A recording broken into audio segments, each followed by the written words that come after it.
I am sometimes asked the question, they just seem so destined to kill each other. Is there really any hope? Indeed, it is easy for any of us to forget our own struggles in nation-building and to expect that other countries, aided by the tools of modernity, should simply get their act together. But it wasn't so long ago that Americans fought their own civil war, to the tune of 750,000 deaths, over identity, economy, and the nature of their state. South Sudan's formative first years presented a challenge no less complex. Its leaders confronted a task far greater than themselves, and the consequences of their failure have been devastating. But South Sudan's turbulent arrival cannot simply be explained by bad men who are inherently violent. It is a confluence of ideas and interests, personalities and systems, tradition and modernity. Its protagonists are both inspired and ordinary. Their aspirations are matched by insecurities, their sins by courage and kindness.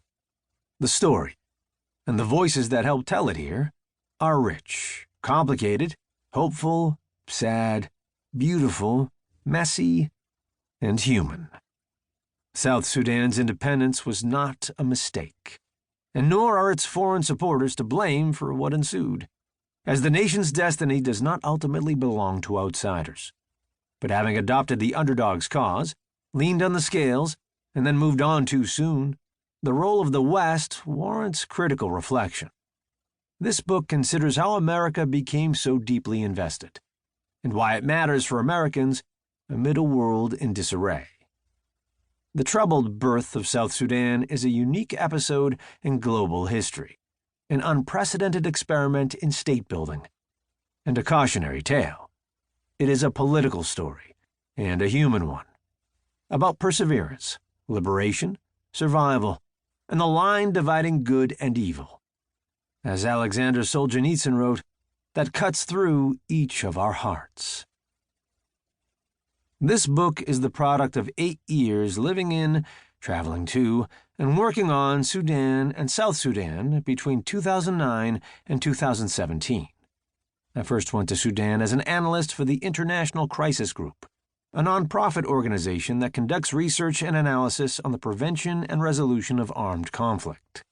I arrived 2 years before South Sudan's independence, and was fortunate to travel widely, talking with Southern citizens, political leaders, military officers, chiefs, youth leaders, refugees, cattle keepers, cleaning ladies, fishermen, and motorcycle taxi drivers. They taught me a great deal about their country in waiting, one with as many rich, fascinating, and confusing layers as my own. I followed political, social, and economic trends in the emergent region as it closed in on independence, a goal more than 5 decades in the making.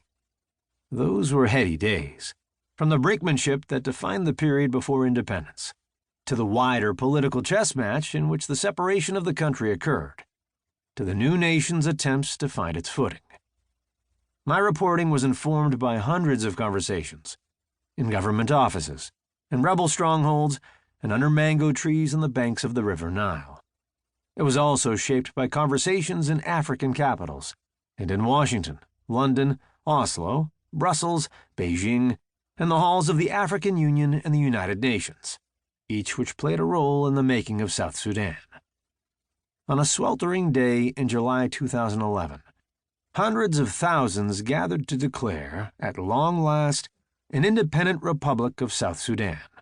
It was an unforgettable moment, an exercise of political self-determination after decades of marginalization and violence in the old Sudan. I continued writing about the young country in its first year after independence, the good, bad, ugly, ominous, and exciting, until returning to the United States in the summer of 2012.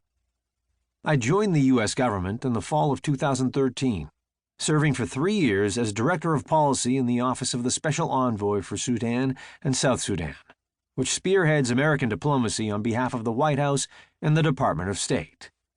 The majority of my time as an American diplomat was spent at the center of the South Sudan peace process, working closely with warring parties, international mediators, and African governments who sought to end a senseless war.